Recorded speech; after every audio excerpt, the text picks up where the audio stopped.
I'm in my 5th decade of life, but I have only just learned how to drive. And despite having been anti-car and ostentatiously pro-bike for all those years, I have to admit that I love being in the driver's seat. The rush of freedom and possibility, the sense of autonomy, is overwhelming. You get in, and you go. This in turn made me realize what I had only intuited before, that guns, for many Americans, are a sort of secondary symbolic car, another powerful symbol of autonomy and independence. The attachment to them that so many Americans show, unique among the civilized peoples of the world, and at a cost so grave that the rest of that world often turns away, appalled, is nonetheless understandable to anyone who comes late to driving. To have potentially lethal power within your grasp is an immensely empowering drug. But cars are not, or not only, symbols of autonomy. They are, in every sense, vehicles of it. Guns, however, have an almost entirely symbolic function. No lives are saved, and no intruders are repelled.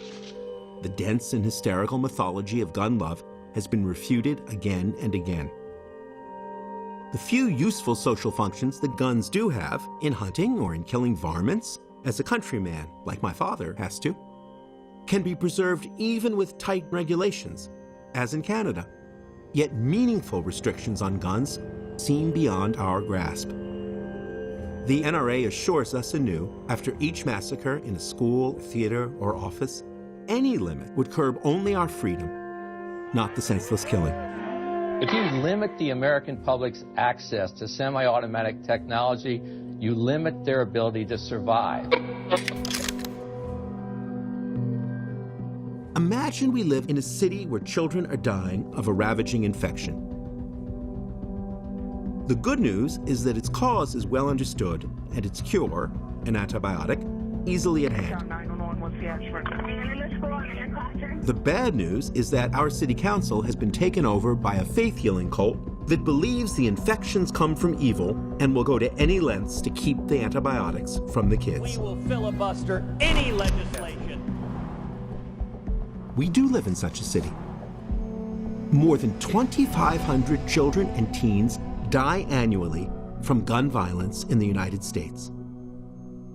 The overwhelming majority of those children would be saved with effective gun control. We know this is so because in societies that have effective gun control, like Scotland, Australia, and Canada, children almost never die of gunshots. Let's worry tomorrow about the problem of evil. Let's worry more about making sure that when evil appears in a first-grade classroom, it is armed with a penknife instead of a semi-automatic weapon. To make that happen may be hard, but there's no doubt or ambiguity about what needs to be done, nor that, if it is done, it will work. One would have to believe that Americans are somehow uniquely evil or depraved to think that the same medicine that works on the rest of the planet won't work here. Making cars safe was difficult. So was limiting and then effectively banning cigarettes from public places. At some point, we will become a gun-safe and then finally a gun-sane society. It's closer than you think.